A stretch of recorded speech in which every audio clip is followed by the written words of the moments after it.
झारखंड विधानसभा विशेष सत्र के तीसरे दिन राज्यपाल ने बड़ी घोषणा कर दी। राज्यपाल संतोष गंगवार ने तीसरे दिन अभिभाषण पढ़ा और राज्य की महिलाओं को बड़ी सौगात दी। राज्यपाल ने झारखंड की महिलाओं के लिए नौकरियों में 33% आरक्षण का ऐलान कर दिया है। वहीं राज्य सरकार ने अपना अनुपूरक बजट पेश किया, जिसमें सबसे ज्यादा बजट महिला बाल विकास मंत्रालय को दिया गया है। इस बजट से ही महिला सम्मान योजना के तहत राज्य की महिलाओं के खाते में 2500 रुपए प्रति महीने दिए जाएंगे।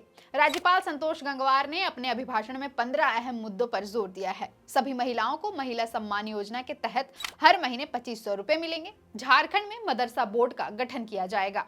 स्वयं सहायता समूह से जुड़ी महिलाओं के लिए स्वरोजगार के अवसर उपलब्ध कराए जाएंगे।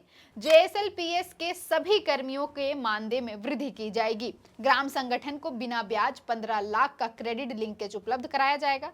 अबुआ स्वास्थ्य सुरक्षा योजना से लोगों को जोड़ा जाएगा। गरीबों को 7 किलो चावल और 2 किलो दाल सरकार की ओर से दिया जाएगा। अबुआ आवास योजना के तहत 25 लाख से अधिक गरीब परिवारों को 3 कमरे का सुंदर आवास चरणबद्ध तरीके से उपलब्ध कराया जाएगा। आंगनबाड़ी केंद्रों में प्रतिदिन बच्चों को अंडा या फिर फल दिया जाएगा। शहरी क्षेत्रों में वर्षों पुराने बने घरों के नक्शे का नियमितीकरण किया जाएगा। राज्य कर्मियों की सुरक्षा पेंशन को सरकार सुरक्षित रखेगी। साथ ही नई पेंशन योजना के तहत जमा पैसे केंद्र सरकार से वापस लेकर उनके पेंशन खाते में जमा करवाएगी।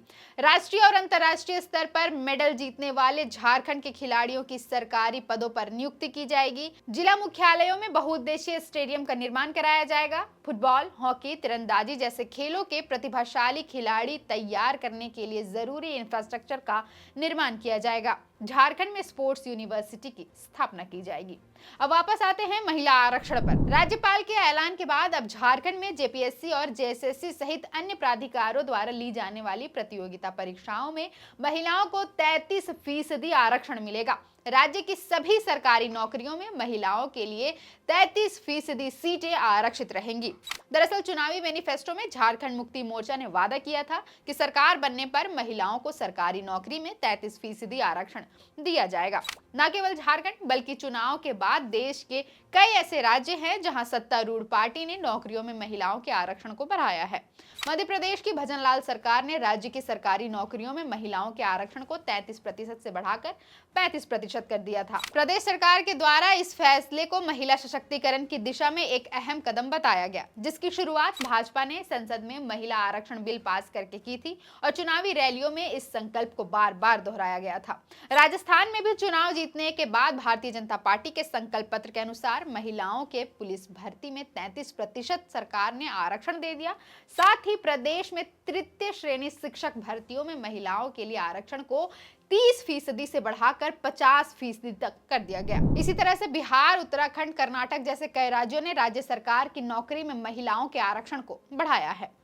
राज्यपाल संतोष गंगवार ने अपने अभिभाषण के दौरान झारखंड सरकार द्वारा पिछले विधानसभा में किए गए कार्यों की चर्चा की। राज्यपाल ने कहा कि सरकार ने आदिवासियों को 28%, ओबीसी को 27% आरक्षण और अल्पसंख्यकों को 12% आरक्षण दिया है। झारखंड सरकार ने सरना धर्म कोड बिल को पास कर दिया है। ये सभी बिल फिलहाल केंद्रीय गृह मंत्रालय के पास लंबित पड़े हैं। उन्होंने सरकार की प्राथमिकताएं बताते हुए कहा कि सरकार इन प्रस्तावों को जल्द से जल्द मंजूरी दिलाने का प्रयास करेगी।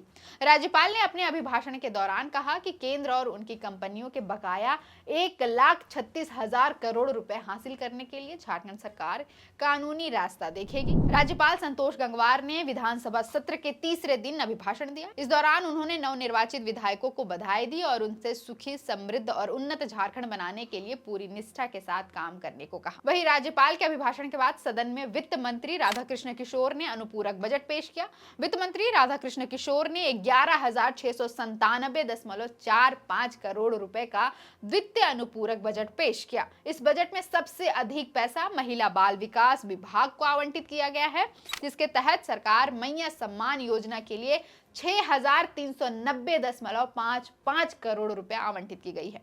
इसके अतिरिक्त जिन विभागों पर फोकस किया गया है उनमें स्कूली शिक्षा, पथ निर्माण, ग्रामीण विकास, गृह कारा, ऊर्जा विभाग और कृषि पशुपालन विभाग शामिल है। गौरतलब है कि छठी विधानसभा का विशेष सत्र 9 दिसंबर से आहूत किया गया है। पहले दिन नवनिर्वाचित विधायकों को शपथ दिलाई गई, दूसरे दिन विधानसभा अध्यक्ष का चुनाव हुआ। आज तीसरे दिन राज्यपाल का अभिभाषण हुआ और वित्त मंत्री राधाकृष्ण किशोर ने अनुपूरक बजट पेश किया। विधानसभा विशेष सत्र को कल यानी 12 दिसंबर गुरुवार तक के लिए स्थगित कर दिया गया है। 12 दिसंबर को हेमंत सरकार विधानसभा में विश्वास मत हासिल करेगी। फिलहाल के लिए इतना ही। मेरा नाम है अवंतिका और आप देख रहे थे द फोर्थ पिलर।